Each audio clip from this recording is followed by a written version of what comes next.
Jadi saya mau terus terang aja, yang mau saya share ini sebetulnya adalah hasil kajian yang dilakukan oleh Medco dan beberapa konsultan. Itu kira-kira 2 tahun yang lalu kami itu mengengage Wood Mackenzie dengan satu tujuan.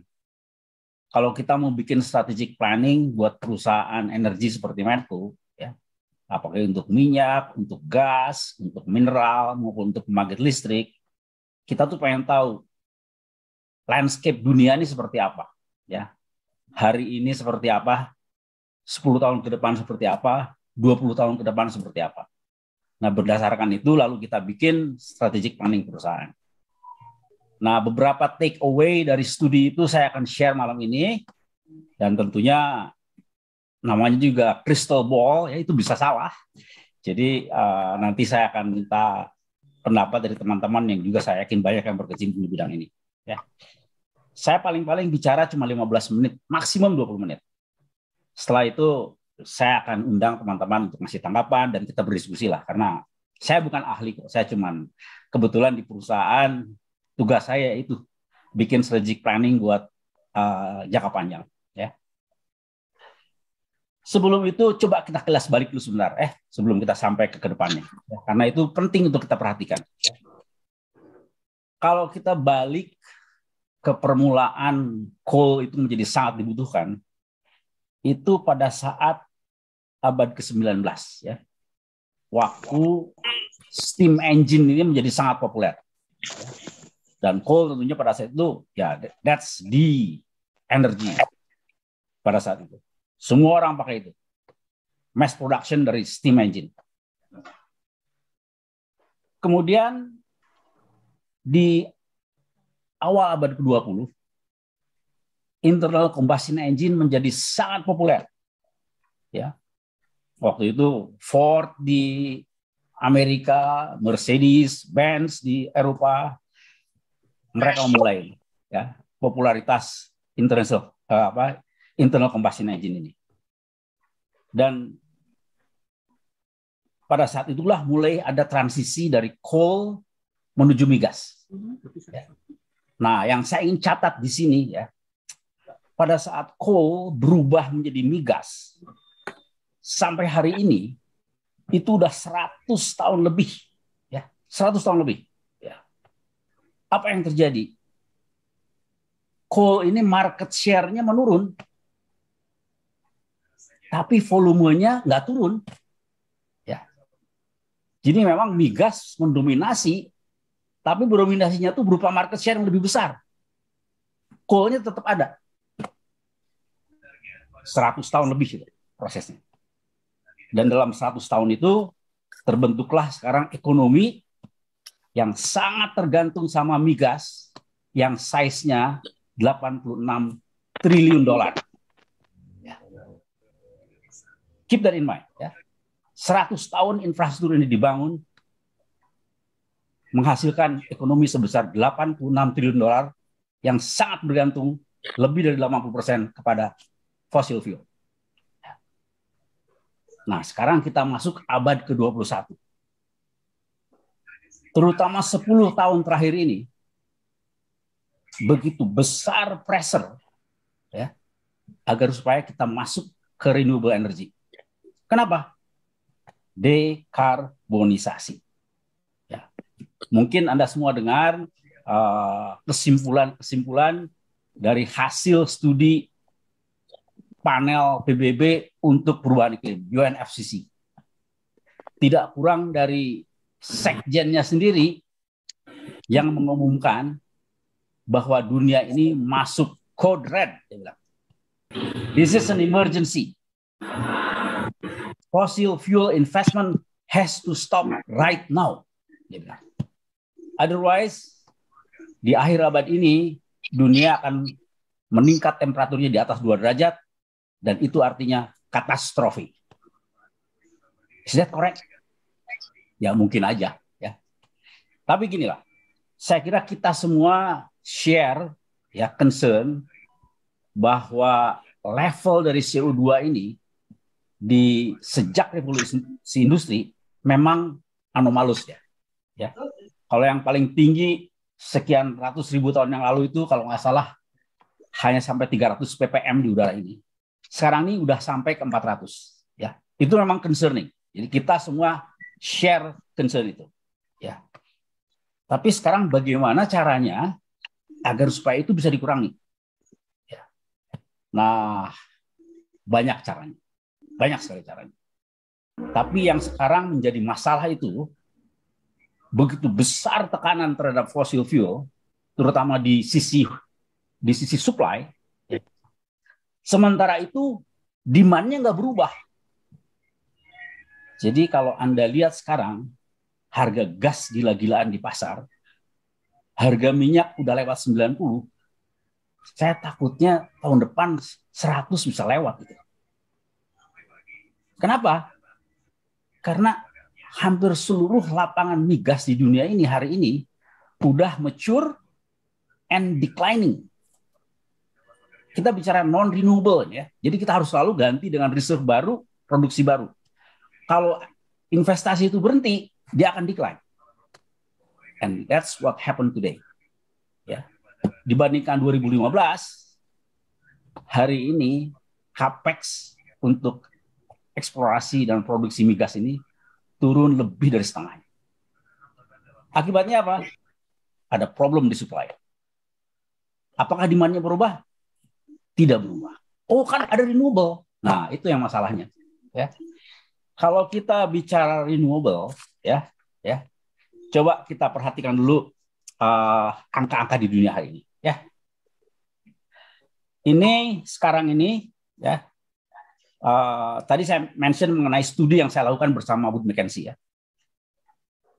Kalau demand tidak berubah seperti sekarang, ya, dan kita memberikan asumsi bahwa electric vehicle ini akan berkembang dengan sangat cepat, accelerated mode. Ya. Lalu kita bikin skenario nih, ya ini tim-tim konsultan bikin skenario. 20 tahun ke depan apa yang terjadi? Ternyata demand untuk batu bara di dunia 20 tahun ke depan itu flat, nggak turun loh, flat. Minyak bumi, kan orang mikir, wah nanti kalau ada EV, minyak udah nggak dipakai lagi nih. I can tell you right now, dengan case yang mengasumsikan electric vehicle mengalami akselerasi di seluruh dunia, minyak masih tumbuh demand-nya by 1% per tahun sampai 2040. Kenapa? Untuk transport memang turun karena ada EV. Tapi untuk petrokimia, untuk aviasi, untuk industri masih naik terus. Jadi bayangin deh nih, sekarang Anda semua nih, ada 200 partisipan sini. Semuanya pakai gadget atau pakai laptop. Berapa itu petrokimianya di situ? Semua bungkusnya tuh petrochemical based products. Baju yang Anda pakai, itu sofa yang Anda duduki sekarang, ya, televisi yang ada di samping Anda itu, meja di depan itu, karpet di depan itu, all of them are petrochemical products, based products. Ya, jadi dengan asumsi itu semua, minyak ini masih naik terus sampai 2040. Ya. Dan yang tidak kalah pentingnya gas. Gas ini malah primadona ini. Karena sifat intermittency dari renewable energy yang paling cepat sekarang, yaitu wind dan solar, maka gas ini dibutuhkan sebagai base load yang sekali-kali harus dinyalakan pada saat wind dan solar ini nggak ada. Saya kasih ilustrasi lah, ya. Di California atau di Texas yang sudah begitu canggih gridnya, sehingga distribusi listrik dari mulai pembangkit, transmisi distribusi sampai end user itu semua pakai grid yang canggih. Ada storage di beberapa tempat, ada di rumah, ada di yang centralized, ada yang decentralized, dan semuanya pakai AI. Kalau di satu tempat ada baterai yang kosong, ada pembangkit yang berlebih langsung masuk situ dan sebaliknya. Terjadi snowstorm 2 minggu. That's it. dia perlu base load yang harus bisa dinyalakan. Apa itu? Yaitu gas. Akibatnya jadi redundant, ya. Ya baguslah kita ada matahari, ada angin, tapi tetap gasnya masih dibutuhkan di situ. Kenapa? Karena dalam keadaan seperti itu harus ada tuh yang itu. Can you imagine pada saat winter, when this thing happen, lalu heater nggak bisa nyala, orang mati. Jadi it's not that simple, ya. Nah sekarang tuh itu tadi saya bilang kasus yang pertama, ya. Nah, sekarang saya akan melihat bagaimana pertumbuhan renewables. Ya, tadi kan saya bilang kan, coal flat, minyak naik 1%, gas naik antara 1,5 sampai 2% per tahun. Renewable paling besar itu pertumbuhannya antara 7 sampai 10%. Malahan bisa lebih tinggi lagi, mungkin the high double digit itu bisa di beberapa tempat. Ya. Tapi 7 sampai 10% dari kecil, ya kecil juga. Ya. Ini perbandingan aja nih, ya. Kalau dikombinasi antara minyak sama gas itu hari ini sekitar 7 juta ton oil equivalent. Renewable itu 200.000 ton oil equivalent. Ya. Jadi kita bikin skenario nih. Kalau pertumbuhan renewable ini terjadi seperti sekarang nih, high double digit growth, tahun 2035 potensi renewable yang ada di dunia ini 854 juta ton oil equivalent. Berapa persen itu? 5%. Ya. So it is very small. Ya. Jadi at the end of the day, walaupun ya seperti yang saya tadi bilang, ya, ini adalah proses yang kita harus lalui. Ya. Kita punya keinginan, tapi kita juga harus realistik, ya. Keinginan dan kenyataan ini hari ini berbeda, ya. Waktu kita pindah dari coal ke migas, energy density-nya sudah jelas, teknologinya sudah jelas, and it took us 100 years to develop infrastructure.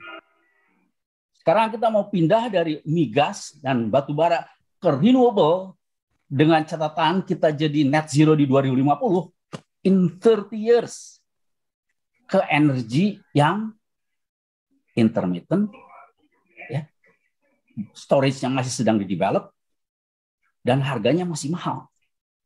Ya. Saya ini bukan pesimis, I'm being realistic. Ya.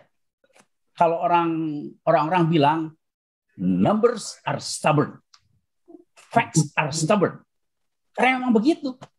Angka tuh kita nggak bisa bohong. Tadi yang saya lihat itu angka berdasarkan studi demand yang ada sekarang dengan accelerated electric vehicle development. Ya. Jadi kita sebagai perusahaan, sebagai sebagai warga negara, sebagai warga dunia, we all share the need untuk melakukan dekarbonisasi, and we are doing it. Di Medcoqueen kita melakukan itu. Saya yakin Pak Nanang di Pertamina juga melakukan hal yang sama. Ya, bagaimana caranya kita mengurangi greenhouse gas emission seminimum mungkin, supaya kita bisa beroperasi dengan bersih, lingkungan kita juga bersih. Ya, kita udah mulai di operasi kita pakai electric vehicle, kita udah mulai bangun solar PV di daerah operasi kita yang mungkin pakai itu. So, we are doing it all. Tapi ya sekali lagi saya bilang, we have to be realistic. Ya, karena dunia ini masih memerlukan energi yang reliable dan affordable. Ya, oke. Sekarang kita lihat, tadi kan angka dunia. Coba kita lihat angka di Asia. Ya. Asia ini unik, lain sama dunia. Ya. Dengan asumsi yang sama seperti yang saya sebut tadi. Ke 20 tahun ke depan, coal ini tidak turun. Coal masih naik 1% per tahun. India itu udah terang-terangan, we still need coal. Karena dia perlu energi murah untuk membangun ekonominya. Kalau ada negara barat yang ingin itu dipercepat, silakan lakukanlah proses decommissioning, tapi biayanya kamu yang bayar. Ya, saya kira nggak ada negara yang melakukan itu ya. Minyak di Asia juga tumbuh 1% per tahun. Yang paling cepat tumbuhnya adalah gas, itu 3-4% per tahun. Ya, jadi sekali lagi Asia dan Indonesia ini unik. Oke, sebelum saya simpulkan, kita lihat Indonesia sekarang. Indonesia dengan asumsi yang sekarang ini, ya, dengan asumsi yang sekarang ini, coal akan masih tumbuh 3% per tahun minimum sampai 20 tahun ke depan. Ya, minyak akan tumbuh 2% per tahun. Dan gas juga sekitar 2% per tahun. Nah, renewable energy ini yang paling tinggi pertumbuhannya. 6% sampai 7% per tahun. Tapi sekali lagi 6% sampai 7% dari angka yang sangat kecil. Jadi 20 tahun kemudian ya masih kecil juga. Jadi I'm sorry to say teman-teman nih mungkin ada yang mengikuti rencana pemerintah by 2025 mau 25%, itu menurut saya itu wishful thinking gitu ya. Jadi ya mudah-mudahan saya salah, tapi kalau lihat angkanya sih ya seperti yang saya bilang tadi, facts are stubborn. Kita nggak bisa memungkiri itu, ya. Nah, untuk mengkonklud pembuka diskusi ini, saya ingin sitir apa yang disampaikan Jokowi di acara pembukaan Kongres Renewable Energy yang terakhir. Saya datang ke sana. Beliau pidato di depan kita semua. Tahu nggak yang disampaikan? Saya tahu kalau saya mau mengikuti komitmen negara untuk mencapai net zero di 2050 ataupun 2060, saya harus bangun kapasitas renewable energy yang sangat besar. Termasuk juga melakukan decommissioning dari coal fire power plant yang ada sekarang. Untuk itu ada dua hal yang harus saya kerjakan, dia bilang. Nomor satu, tarif listrik harus saya naikkan. Dan saya nggak mau itu. Yang kedua, subsidi harus saya naikkan. Saya juga nggak mau itu. Jadi nanti di G20, Pak Jokowi akan menagih sama negara-negara lain. 100 miliar dolar yang dijanjikan untuk membantu negara berkembang, comply, dan mencapai net zero by 2060, mana uangnya? Kalau mereka bilang belum ada, belum bisa, then business as usual. Jadi yang saya sampaikan barusan itu, I think that is what's gonna happen. Tahun lalu sebetulnya sudah masuk ke tema ini, tetapi juga belum ketemu jurusnya seperti apa, skemnya seperti apa. Tahun ini lagi dibicarakan lagi dan skemnya juga belum ketemu. Dijanjikan 100 miliar US dollar, tetapi keluarnya dari mana juga belum ketemu. Roadmap-nya seperti apa, peta jalannya seperti apa. Pertanyaannya skenario-nya seperti apa. Misalnya pendanaan datang, investasi datang, kan harganya tetap lebih mahal dari batu bara. Siapa yang membayar gap-nya ini? Siapa? Ini yang belum ketemu. Negara, kita. Nggak mungkin. Angkanya berapa ratus triliun. Nggak mungkin. Atau dibebankan masyarakat. Tarif listrik naik. Juga tidak mungkin. Ramai nanti, gegeran kalau terjadi seperti itu. Kan kenaikannya sangat tinggi sekali. Naiknya 10%, 15% aja demonya 3 bulan. Ini naik 2 kali. Nggak mungkin. Pertanyaannya skenario-nya seperti apa sekarang kita. Itu yang saya tugaskan kepada Pak Menko Maritim dan Investasi dan juga kepada Pak Menteri SDM plus Menteri BUMN. Yang konkret-konkret saja, tapi kalkulasinya yang real. Ada hitungan angkanya yang real. Kalau ini bisa kita mentransisikan, pasti ada harga yang naik. Nah, pas naik ini pertanyaannya siapa yang bertanggung jawab? Pemerintah, masyarakat, atau masyarakat global? Mau mereka nombok ini nih? Kalau kita mengharapkan global, mau gratisan juga nggak mungkin mereka memberikan nombokin yang gap ini gratisan, nggak mungkin, percaya. Nombokin yang gap ini gratisan, nggak mungkin, percaya. Hitungan lapangannya memang harus dikalkulasi secara detail.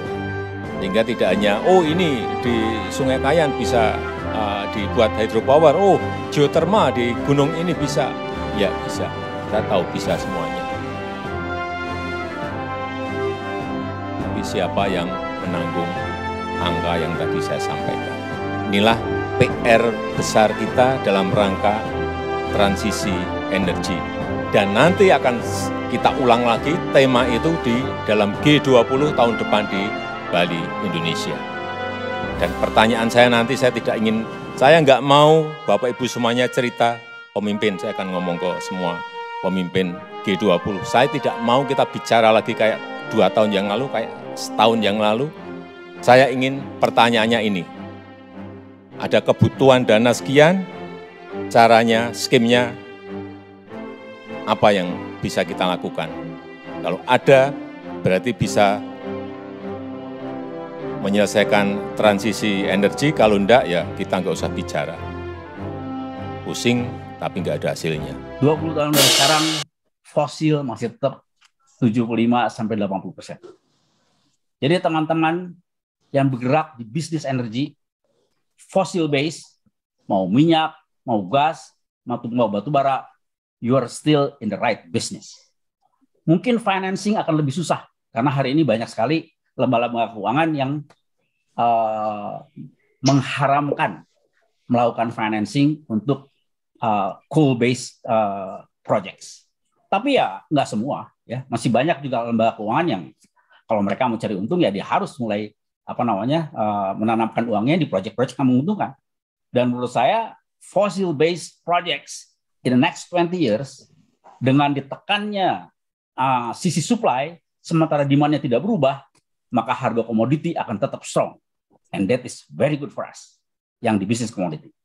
Jadi tadi menjawab pertanyaannya Mas Kamsyadi, no, I think teman-teman yang bergerak di bisnis fossil fuel hari ini, at least for the next 20 years, we are still in the right business.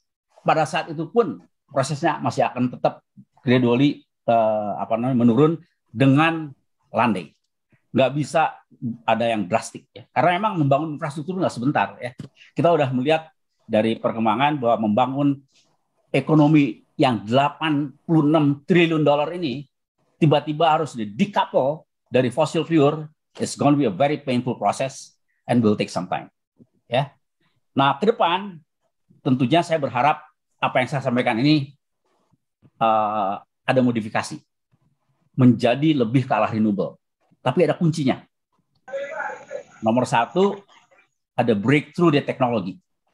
Ya, misalnya ada hidrogen tiba-tiba bisa diproduksi secara komersial dengan murah, dan setelah itu infrastrukturnya bisa didevelop dengan cepat. Proses melakukan carbon capture, storage, and utilization tiba-tiba menjadi murah dan bisa dilakukan sehingga kita bisa memprolong power plant kita yang dari gas dan coal tanpa mengeluarkan emisi greenhouse gas yang berlebihan. Saya kira itu aja pembuka dari saya. Tentunya subjek to tanggapan dari Bapak dan Ibu sekalian. Tapi menurut saya itulah yang saya bisa sampaikan berdasarkan studi yang saya dan teman-teman di beberapa konsultan lakukan in the last 2 years. Terima kasih.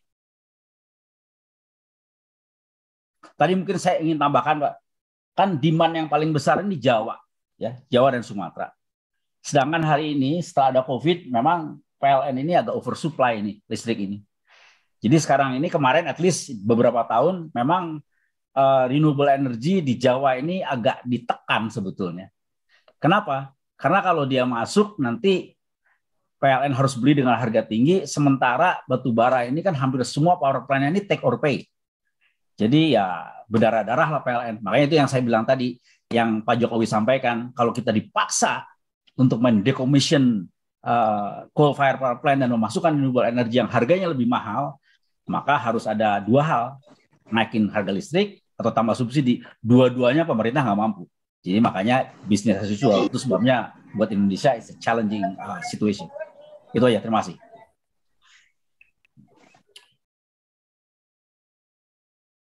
Saya kira itu kan tambahan aja Pak, dan saya complementary lah itu semua. Jadi apa namanya, satu hal yang penting yang disampaikan sama Pak Yuarsan itu adalah mengenai bagaimana kita bisa memanfaatkan matahari yang banyak itu untuk juga membentuk storage yang lain lagi. Salah satunya tadi yang disampaikan mengenai amonia. Itu kan sekarang ini misalnya untuk apa namanya mensuplai kebutuhan hidrogen di Jepang, ya, Aramco ini udah bikin di tempatnya, lalu dia ditransfer berupa amonia, lalu kembalikannya ke hidrogen di Jepang. Jadi all kinds of innovation ini terjadi, ya, dan saya sih berharap ini akan jalan terus, dan bukan cuma itu, saya yakin juga hal-hal lain akan berjalan, termasuk yang tadi disampaikan Pak Yuli adalah nuklir. Saya kira nuklir itu menurut saya sih salah satu solusi yang paling cepat kalau mau dan kalau berani, ya, karena itu kan risikonya tidak kecil, ya.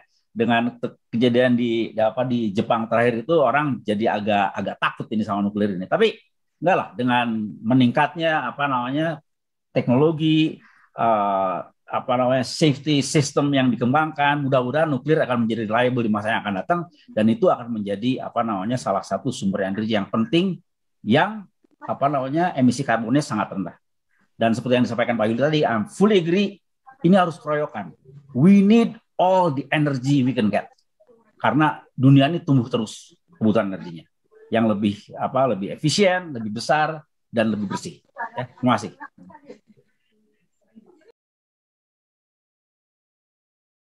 Oke.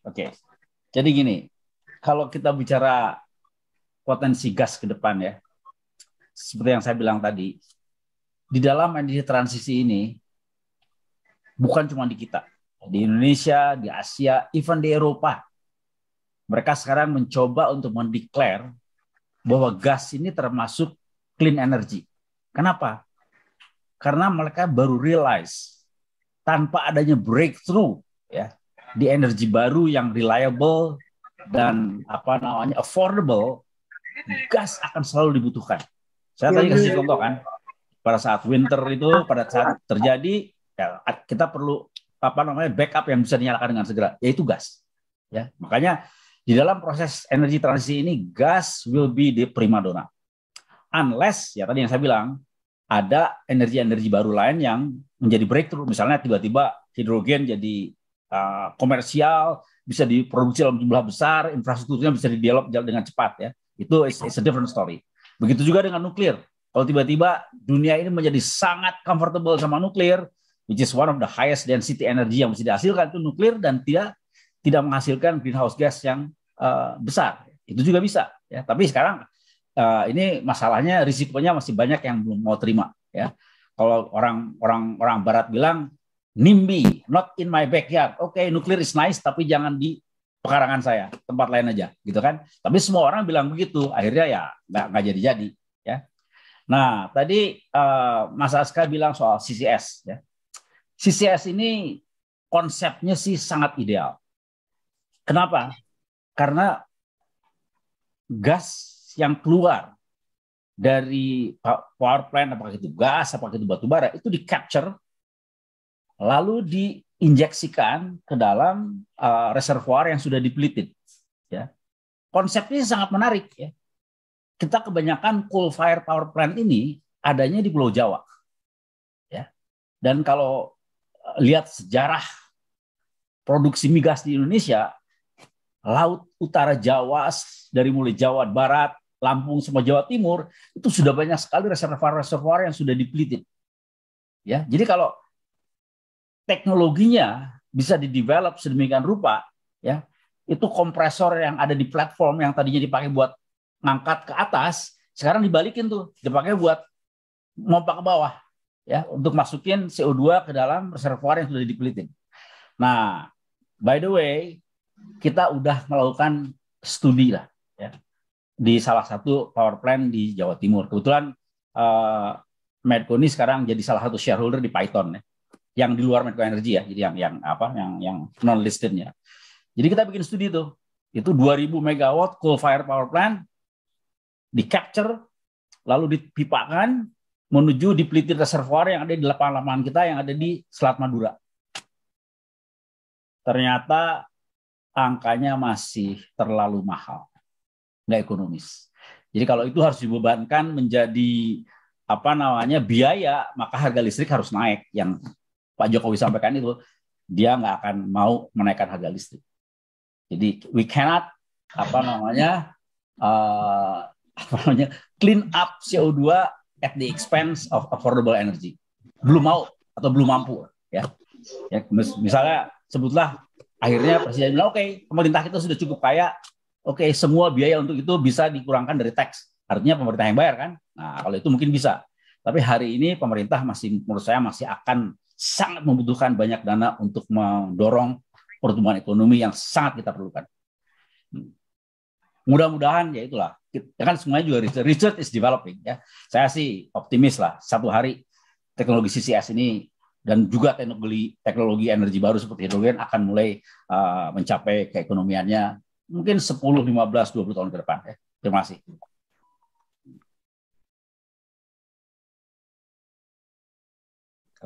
Jadi begini, Bu ini terima kasih ya komentarnya. Geothermal ini kalau menurut saya ya ini salah satu keunikan yang dimiliki oleh Pulau Jawa sama Sumatera sebagai demand listrik yang terbesar di Indonesia. Dan kita harus bersyukur kita punya geothermal di 2 pulau itu yang gunungnya banyak sekali. Di Sarula kita baru develop 300. Tapi potensinya di situ bisa lebih dari 1000 itu. Ya. Begitu juga di Pulau Jawa. Ijen mungkin hari ini sekitar 110, tapi saya yakin gunung-gunung sekitarnya semua bisa ngasilin lebih dari 100 mega itu. Saya tuh pernah sampai satu hari bilang di salah satu acara konferensi geothermal itu, kalau di Pulau Jawa satu hari mimpi saya, kalau di Belanda kereta apinya semua pakai windmill, maka di Pulau Jawa satu hari semua kereta cepatnya pakai geothermal. Karena itu walaupun hari ini mendevelop per megawatt sampai $5 juta, tapi once dia di-develop ya, steam-nya itu cuma tinggal drilling untuk maintain pressure aja. Ya. Dan tentunya ada maintenance setelah itu. Tapi menurut saya kuncinya ada 2 supaya itu bisa jadi sangat menarik. Pertama, struktur tarif. Kedua, financing. Struktur tarif, saya ini sampai udah hampir berbusa nih. 10 tahun terakhir bicara sama pemerintah. Coba lebih kreatif kalau bikin tarif buat geothermal ini. Renewable ini kan investasi di depannya besar. Tapi once dia on stream, jalan, maintenance-nya jauh lebih murah ke depannya. Karena itulah, bikinlah tarif yang di depannya agak tinggi dulu. Supaya investor happy, capital recovery-nya kembali. Once dia kembali, dia bisa turunkan itu tarif ke level yang sangat rendah. Jadi bisa stage tarif. Itu nomor 1. Nomor 2, untuk renewable energy ini sekarang begitu banyak yang namanya green fund. Ya. Dan green fund ini, kita tahulah hari ini dengan interest rate yang begitu rendah di Eropa dan di Amerika, maka dengan 1-2% interest rate, udah banyak tuh fund yang bisa nyari tempat. Ya. Nah kan kalau kita bicara proyek-proyek geothermal ini, mungkin return-nya itu dengan tarif yang let's say sekitar 10 sen, paling-paling return-nya 7%, 8%, malah kadang-kadang bisa cuma 6%. Tapi kalau financing-nya cuma 1%, kan tetap menarik. Ya, jadi menurut saya pemerintah harus ikut membantu ya untuk menurunkan cost of fund ini. Ya, karena memang green fund ini banyak sebetulnya, tapi unfortunately seperti yang disampaikan sama Jeffrey Sachs kemarin tuh di Mandiri Investment Forum, memang ada ketidakadilan di dalam soal distribusi keuangan di dunia ini. Ya, dia bilang dari 81 ya, negara berkembang, 79 diantaranya tuh non investment grade dari ratingnya Moody. Akibatnya apa? Ongkos untuk pinjam uang jadi tinggi. Nah, disinilah menurut saya pemerintah bisa berperan ya untuk memberikan semacam payung sehingga pada saat proyek-proyek seperti ini bisa didevelop oleh swasta, cost of fund-nya bisa diturunkan sampai level yang paling rendah sehingga tarifnya pun bisa kompetitif. Ya. Saya kira itu, Bu. Terima kasih.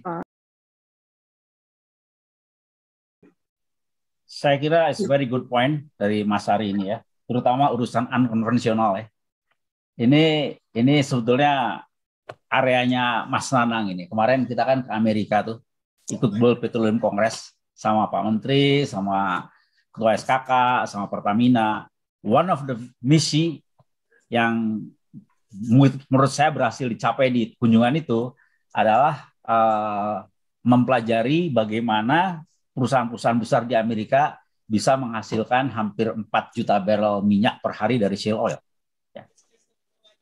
Dan menurut saya potensinya di sini ada, terutama di Sumatera. Ya, tuh banyak sekali menurut saya shale yang karakteristiknya seperti itu.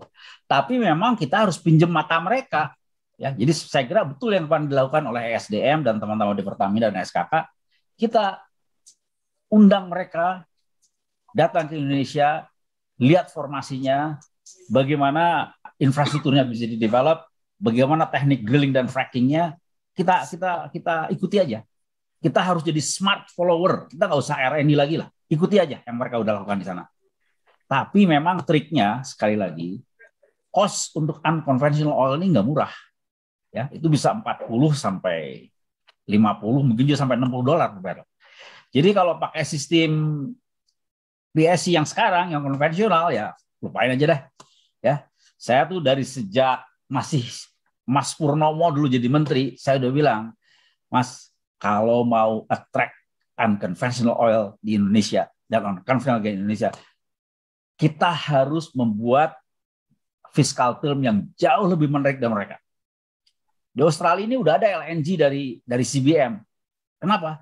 Mereka pakai tax royalty, di mana royaltinya tuh hanya 4%. Setelah itu mereka hanya bayar pajak kalau udah untung 30% dari corporate tax. Ya. Jadi kalau itu mau diadu sama PSC ya nggak bisa. Ya, orang harus milih nih ngerjain shale oil di Bakken Shale di Amerika atau di Permian Basin di Texas, lalu datang ke Sumatera yang belum jelas informasinya, fiskal termnya belum ada yang menarik, nggak akan ada yang datang. Ya, jadi kita harus proaktif menurut saya dan pemerintah udah lakukan itu sekarang. Ya mungkin Mas Anang bisa share dengan kita itu. Kemarin itu saya lihat Pak Arifin Tasrif, Ibu Nike dan Pak Dwi udah datang ke Exxon, ke IOG, bicara dengan mereka dan mudah-mudahan ada follow up yang proaktif lah. Karena menurut saya itu salah satu potensi yang harus dikejar untuk bisa menambah produksi minyak di Indonesia. Ya. Kalau tentang CCS ya tadi saya sudah sampaikan lah, itu memang it's a developing technology. Sekali lagi Medco is not in the position untuk melakukan R&D, tapi kita cuma mau jadi smart follower aja deh. Kalau udah orang lain udah berhasil, ekonomis ya saya ikut itu aja deh. Terima kasih. Gitu Pak. Jangan lama-lama Pak Ari, Pak Nanang. Ya. Kalau pemerintah serius ya, mau mencapai itu yang namanya 1 juta barrel dan 12 BCF, itu terms baru yang atraktif itu harus datang tahun ini at the latest, dan harus kompetitif, harus lebih bagus dari Vietnam, dari Thailand, dari Malaysia. Then it will make a difference. Silakan Pak Nanang. Saya terus terang bukan ahli baterai ya, tapi itu menurut saya baterai hari ini lebih berperan dari sisi demand ya. Jadi kalau misalnya mobil listrik ya artinya baterai sudah bisa secara efektif menjadi penggerak dari mobil listrik, dan itu hari ini sudah bisa dibuat yang membuat mobil itu bisa berjalan sampai ratusan mile. Saya kira itu bagus-bagus saja. Tapi sebagai storage di pembangkit listrik matahari maupun angin, saya nggak tahu angkanya persis, tapi memang masih belum besar di Indonesia. Di tempat lain, di Amerika terutama di California yang sudah sangat maju, itu sangat berperan. Kenapa? Karena memang si baterainya itu bisa di mana-mana. Yang saya jelaskan tadi, dari mulai pembangkit, transmisi, distribusi, sampai dengan end user, itu di banyak tempat itu ada baterai, ada pemakai. Dan mereka disambungkan oleh smart grid yang dikontrol oleh artificial intelligence. Pada saat ada yang kurang, dia masuk. Pada saat ada yang lebih, dia mengalirkan kembali. Tapi ya seperti yang saya bilang tadi, tetap harus ada backupnya. Ya. Tapi share-nya berapa persen? Menurut saya masih sangat kecil karena memang renewable energy juga overall masih sangat kecil. Ya. Tapi berapa angkanya saya nggak tahu. I don't have the number. Ya.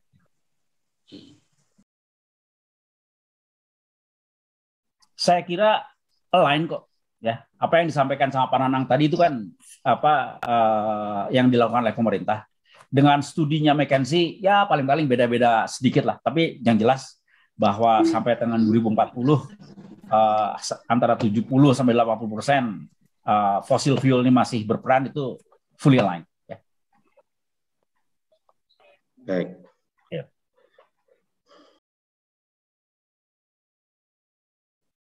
Saya kira inovasi is the key ya untuk renewable energy yang akan di-develop masa yang akan datang. Tapi memang kalau hidrogen ini hari ini masih mahal, ya, apalagi dari hidrokarbon. Jadi jumlah energi yang diperlukan untuk mengkonversi itu lebih tinggi daripada hasil energinya, makanya mahal sekali. Ya, tapi ya itu akan berkembang terus.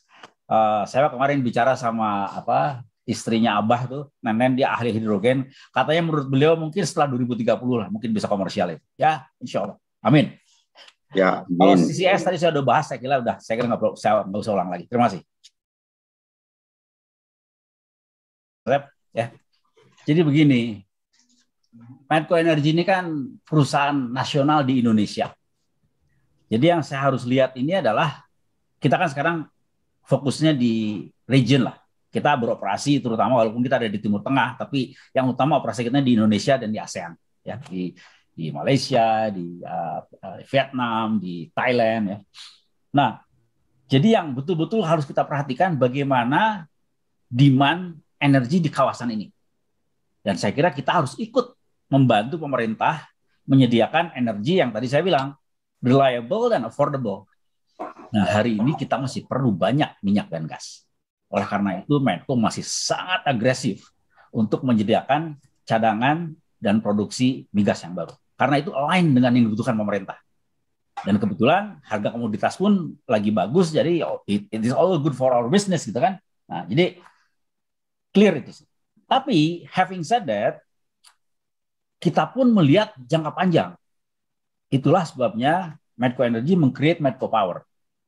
Medco Power ini akan menjadi platform untuk menghasilkan energi kita di masa yang akan datang.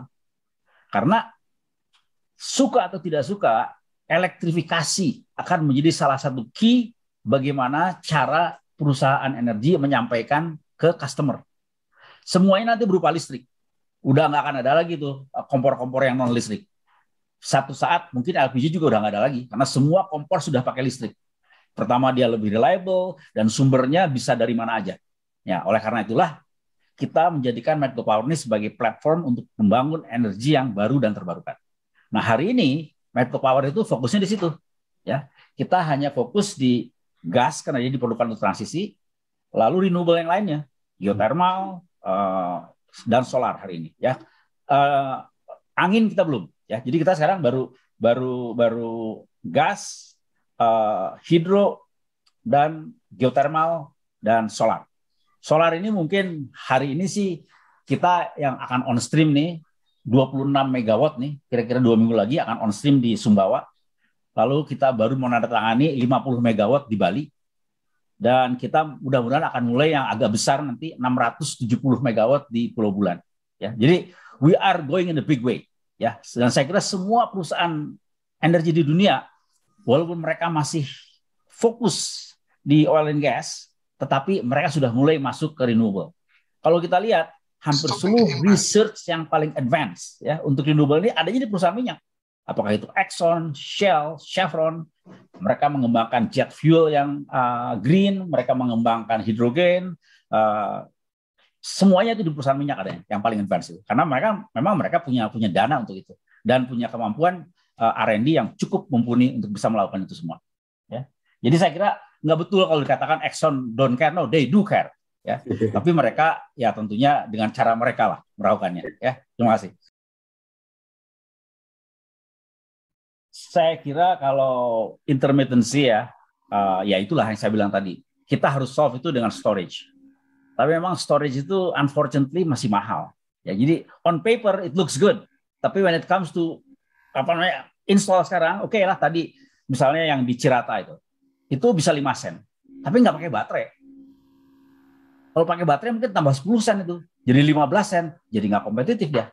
Ya, makanya hal-hal seperti ini mudah-mudahan teknologi akan berkembang terus sehingga satu saat teknologi baterai akan menjadi sangat murah. Dan at that time masalah intermittency ini bisa di-solve. Ya. Kalau soal tadi urusan apa ya? Geothermal ya? Transmission energy.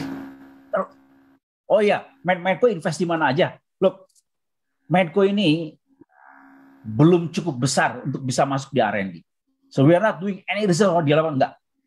What we do adalah mengikuti teknologi yang berkembang yang relevan dengan bisnis kita. Misalnya tadi CCS, pengembangan hidrogen, lalu teknologi-teknologi yang berhubungan dengan unconventional oil misalnya. Itu semua kita ikuti, ya. Once dia sudah mencapai titik di mana dia commercially attractive, lalu kita ikut. Tapi research sendiri kita nggak kerjakan. We cannot afford to do that. We are not big enough for that. Ya, terima kasih. Kalau hidro kan gini, hidro ini lokasinya kan kita nggak bisa bawa-bawa itu hidro itu, ya. Makanya saya lihat sih sekarang ada satu yang menurut saya bagus sekali yang dikerjakan pemerintah itu ya. Itu yang katanya bisa sampai 10.000 megawatt di Kalimantan Utara itu ya. Lalu mereka akan membuat kawasan industri di mana akan banyak sekali industriawan yang menginginkan green energy membangun industrinya di situ. Nah, menurut saya disitulah kita bisa menyebar hydropower ya yang green skala besar tetapi captive ya. Karena kalau kita bangun di Kalimantan Utara kan demand-nya di Jawa ada susah tuh ya. Jadi mungkin begitu caranya untuk mengembangkan green energy yang base-nya hydro besar dengan cara mengundang industrinya datang ke sana. Ya, bukan misalnya pakai transmisi ke Jawa agak kejauhan lah kalau itu. Ya.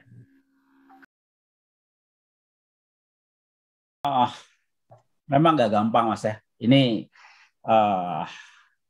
jangankan kita, even India aja kayaknya udah nyerah tuh. Kalau dipaksa mesti 2060 net zero, sementara poverty dan inequality masih begitu besar di negaranya, ya. Itu kan butuh investasi besar. Jadi unless negara maju yang menjanjikan $100 miliar per tahun itu terjadi, maka itu bisa dipakai untuk yang tadi itu capex energi baru yang terbarukan yang dibantu oleh mereka sehingga bisa dijual dengan harga murah ya kepada yang memerlukan di negara berkembang. Tanpa itu saya nggak lihat ada solusi yang berarti. Makanya Pak Jokowi kan is very clear, unless yang $100 miliar yang dijanjikan itu terjadi, then business as usual. Ya, jadi keinginan untuk bisa 1,5 derajat at the end of the century mungkin akan menjadi mimpi aja itu. Ya, tapi menurut saya manusia bumi ini mempunyai kemampuan adaptasi yang sangat tinggi. Ya. Jadi saya sih as a company, as a nation, kita tetap berusaha untuk berbisnis dengan cara yang paling friendly dengan lingkungan. Tapi at the same time kita juga harus realistik ya. Jadi bagaimana kita di setiap langkah operasi kita nih make sure greenhouse gasnya dikurangi ya. Saya juga mungkin kalau mau sih ini Pak Ronald udah di sini, dia tuh di lapangan tuh melakukan berbagai cara untuk make sure semua engine yang kita pakai itu greenhouse gas emission-nya dikontrol dan diturunkan dari waktu ke waktu dan dilaporkan ya. As a TBK company kita harus melakukan itu ya. Tapi kalau Anda mau usulan konkret ke pemerintah, kalau pemerintah nggak bisa ngeluarin subsidi atau naikin tarif, wow, that is a very challenging question. Karena ya memang somebody has to pay for it, Mas. Tinggal masalahnya siapa yang mau bayar itu. We cannot afford it. Ya, mudah-mudahan negara maju yang janji 100 miliar itu jadi kenyataan. Kita tunggulah. Itu kan katanya janji di G20 nanti. Dan itu yang harus ditagih oleh Pak Jokowi ke semua pimpinan-pimpinan dunia di Bali nanti. Terima kasih, Mas. Menurut saya, ya, hari ini kita banyak lihat angka ya. Salah satu yang paling agresif itu adalah RUPTL-nya PLN. Ya, karena disitulah menggambarkan bagaimana PLN akan switch dari fosil menuju renewable dalam waktu yang menurut saya agak aggressively cepat. Menurut saya, I'm sorry to say, itu hari ini masih wishful thinking. Ya. Karena cost yang harus dikeluarkan itu besar sekali. Dan yang seperti saya bilang, hari ini I don't think the government is in a position untuk bisa mengeluarkan uang sebesar itu. Ya. Jadi, tapi begini, bukannya artinya kita nggak concern ya, we all do concern. Kita ingin menuju ke situ. Kita tahu tujuannya. Tapi hari ini belum ada milestone konkret yang kita bisa develop dari tahun ke tahun untuk mencapai itu. Ya. Kita cuma bisa mengatakan we are doing our best. Arahnya ke sini, arahnya ke sini, arahnya ke sini. Tapi kalau itu diproyeksikan, ya seperti yang saya studi Wood Mackenzie tadi, we are not going to be there. Ya. Kita fosil masih tetap di 2040 itu masih akan di atas 70%. Ya.